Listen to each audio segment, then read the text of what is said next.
On Om Krita Krityaya Namaha, salutations to the fulfilled one.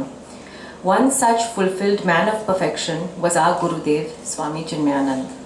Krita means done, and Krityaya means what has to be done. The feeling of fulfillment that comes when we have achieved the goal is Krita Krityaya. This contentment that comes at the completion of a project is short-lived. On the heels of the thought of fulfillment comes another thought.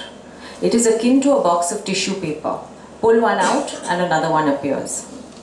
It is very rarely that we feel or have the attitude that everything has been completed. Nothing remains to be done. If we feel that something still needs attention, then we have to return and take another birth to fulfill that desire. In one body, we may have fulfilled all the desires, but may still desire to experience another body. Then we would have to take yet another birth.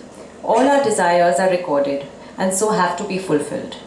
It is like dreams. One can dream an infinite number of dreams. The mind is constantly churning with desires. It is not satisfied because it does not experience anything completely.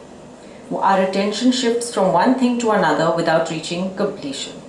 If we are able to experience even one moment completely, we would lose our desire to experience new things, because what is there in that one moment is there in every moment. One moment is there in all moments. The essence of all moments is there in the present moment, if we can go deep and experience it. The master has gone to the core of all experience and is fulfilled. He feels there is nothing more to be gained or attained. This is what we have learned from Gurudev. We can compare Gurudev to a mountaineer on top of Mount Everest. Looking around, he cannot see any other higher peaks to be conquered.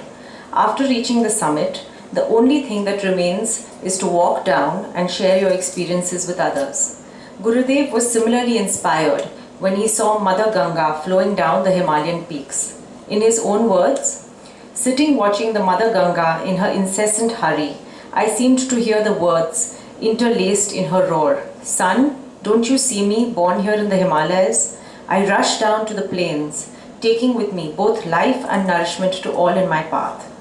Fulfillment of any possession is in sharing it with others," he said.